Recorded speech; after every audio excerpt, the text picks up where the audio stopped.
Okay, welcome to Direwild.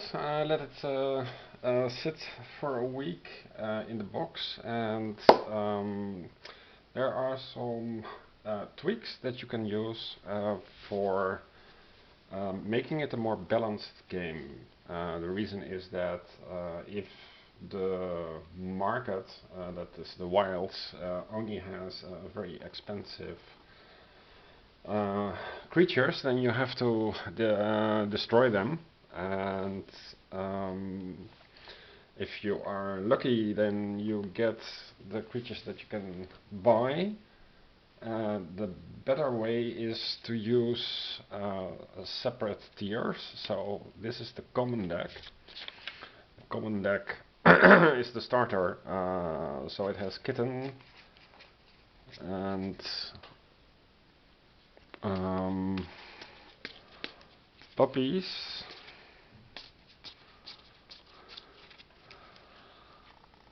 So the simplest thing is to just use a paper wrapper with some scotch tape that you can adjust later on if you have more cards.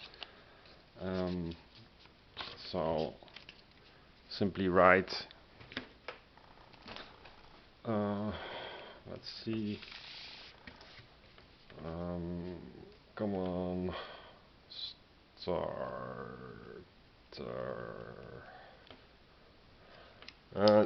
The reason to use these upside is because of the box that uses the upside orientation. So you can simply take them out if you write on the top common as well. For the common creature deck, wait,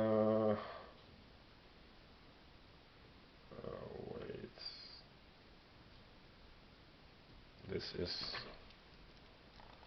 is common all, I think, yeah.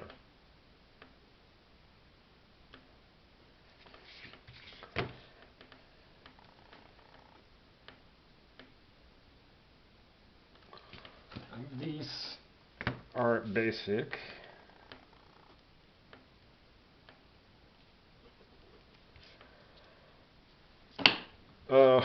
Basic starter and common first game. This is also not basic, but common.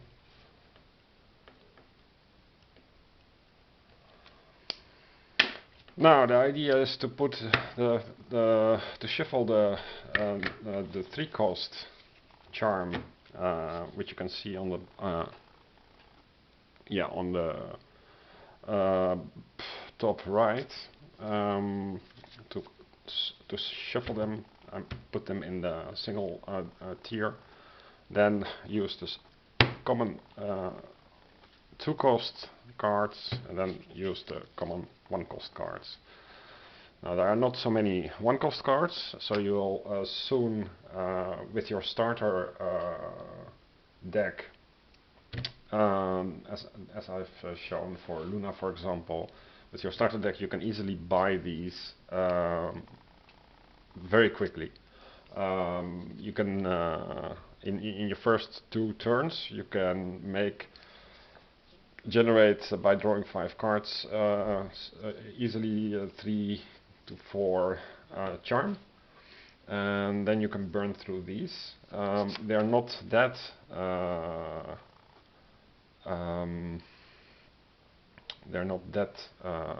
powerful, but for example, you will always very quickly find a Veld Hummingbird, which allows you to destroy a card in the wilds, so you can also burn more quickly through the next set of cards.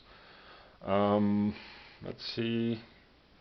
Yeah, and there are 2 Veld Hummingbirds, so if one player, then you can much more tactically plan for cards. So these should be the first cards that enter the wilds.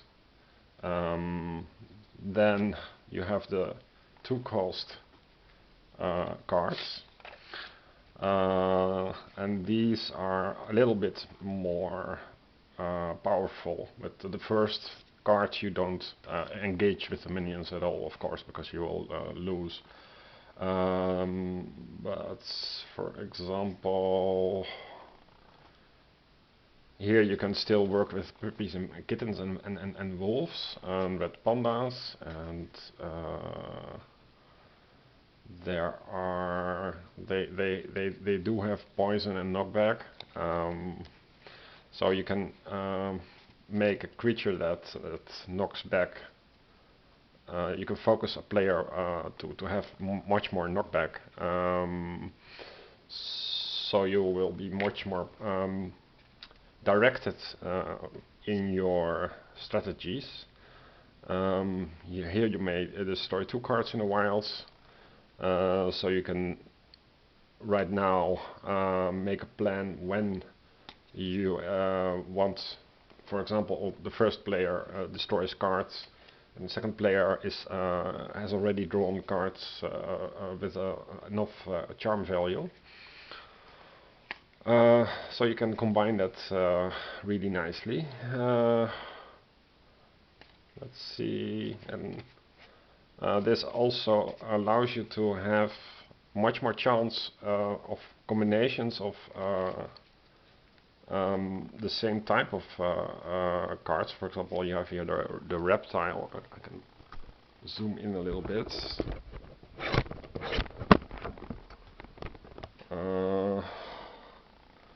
So you can now collect reptiles much more efficiently, and mammals if you want to go for that, or insects. And some insects give a bonus depending on the amount of insects that you have. And in the original game, where everything is shuffled, you can't really plan for this. So that would make the game much better. I'm a little bit tempted to try this out,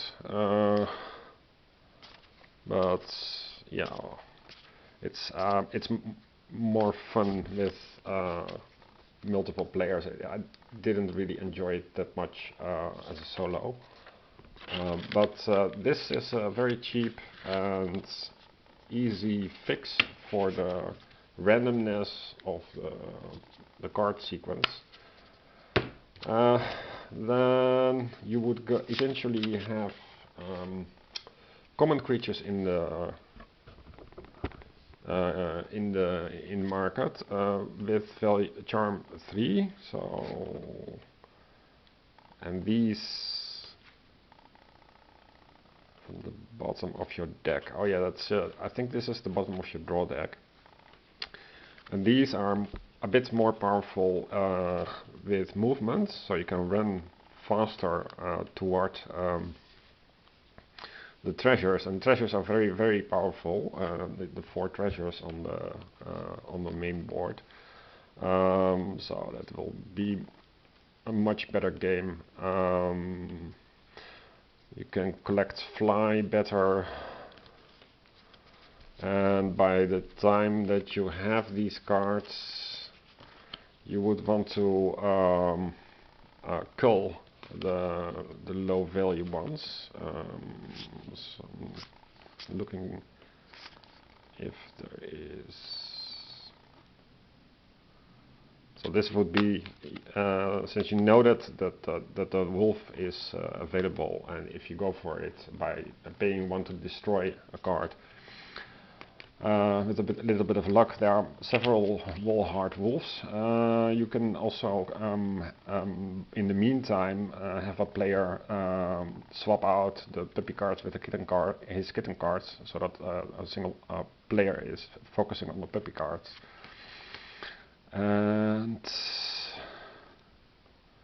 here you can try to engage a minion, but you will get a wound. And you can also, if you take too long, then Karn appears and players gain a wound. And with this Blightwood Bat, you can postpone the first phase when you have to defeat the minions. Yeah, so this would make the game much better. Let's see. Yeah, there's the second one. And here you may take a wound to take knockback, and then you can use the knockback in your creature build with another knockback, so you can really knock back minions and build for that. So yeah, this would elevate the game for sure. Now, yeah, and they don't take up much more space than, so I'll write it down here. Let's see, 1, C2, C3,